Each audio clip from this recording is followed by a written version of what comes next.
స్తోత్ర సతనామాలు చదువుకున్నాను. తర్వాత అమ్మవారికి ఆనంద కర్పూర నీరాజనాలు ఇచ్చుకున్నాక ఈ విధంగా నా పెన్ను, పుస్తకం, పిల్లల కొత్త పుస్తకాలు, నా ల్యాప్టాప్ అన్నీ కూడా పెట్టుకున్నానండి. వాహన పూజలాగా అనమాట. అలాగే ఇక్కడ నా పిల్లలు ఇద్దరు కూడా వేశారు చూడండి, ఒక్కసారి ఎంత బాగా వేశారు చూడండి. మా లిటిల్ క్యూటీస్. భద్రకాళి అమ్మవారిని మా హారికమ్మ వేసిందండి. చూడండి ఎంత బాగా వేసిందో. మమ్మీ నువ్వు యూట్యూబ్లో చూపించు మమ్మీ అని స్పెసిఫిక్గా నాకు ఇద్దరు చెప్పారండి. ఇక ఎన్నో వీడియోలు చేస్తూ ఉంటాను, పిల్లలు చూపించకపోతే ఇంకా ఎందుకండి చెప్పండి. నేను పిల్లలిద్దరూ కూడా మీకు చూపిస్తున్నానండి. వాళ్ళ ఆలోచన ఎంత బాగుందో చూడండి. చాలా అవలీలగా ఎంత చక్కగా వేశారు వాళ్ళిద్దరూ. అలాగే ఇక్కడ మా చిన్నమ్మాయి వేసిందండి, సారికమ్మ వేసింది చూడండి ఎంత బాగా వేసిందో. రాజరాజేశ్వరి అమ్మవారు అనమాట. ఇందాక చూసింది ఫోటో ఉంది కదా భద్రకాళి అమ్మవారు, ఇక్కడేమో మా చిన్నపిల్ల రాజరాజేశ్వరి ఫోటో వేసింది, అమ్మవారి రూపం వేసింది చూడండి ఎంతో బాగా వేసింది. సరదాగా పిల్లలిద్దరూ చూపించమన్నారనమాట, మీకు చూపించాను ఫ్రెండ్స్ మీకు.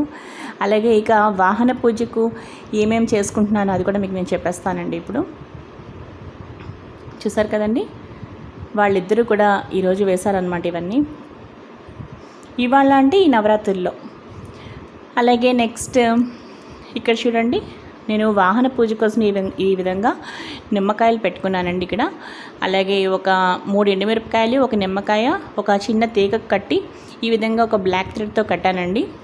అలాగే నా బైక్కి కూడా పూజ చేసుకోవడానికి, మా వాహనాలకి పూజ చేసుకోవడానికి నేను కిందకు వెళ్ళి ఇప్పుడు చేస్తానన్నమాట అన్నీ. సో ఈ విధంగా నేను వాహన పూజ అయితే చాలా బాగా అయిందండి.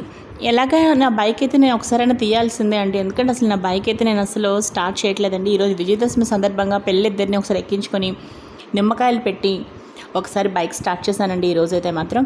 ఎందుకంటే మళ్ళీ తర్వాత స్కూల్ స్టార్ట్ అవుతాయి, ఇంక నేను రోజు బైక్ తీయకే తప్పదండి ఇంక నేను. సో నాకు అలా అంతా పాజిటివ్గా అనిపిస్తుంది అనమాట. ఈ ఇయర్ నుంచి మళ్ళీ స్కూల్స్ రన్ అవుతాయి అదంతా అనుకుంటున్నాను. సో ఫ్రెండ్స్, వాహన పూజ కూడా చాలా బాగా అయింది. అలాగే మా వాహనాలన్నిటికీ చాలా చక్కగా నేను పూజ చేసుకుని వచ్చేసానండి పైకి. అలాగే తర్వాత ఇంట్లో ఉండే వాహనాలకు కూడా నేను అన్నిటికీ కొంచెం అలా పసుపు కుంకుమ బొట్లు పెట్టుకున్నానండి. వాహనాలు అంటే ఎలక్ట్రానిక్స్ అండి ఇంకా. సో ఎలక్ట్రానిక్స్ అన్నిటి కూడా చాలా చక్కగా పెట్టుకున్నాను. ఎలక్ట్రానిక్స్ అంటే నాకు చాలా ఇష్టం కూడా అండి, ఎందుకంటే ఎంత సహనంతో మనకి ఎన్ని పనులు చేస్తాయో ఎలక్ట్రానిక్స్.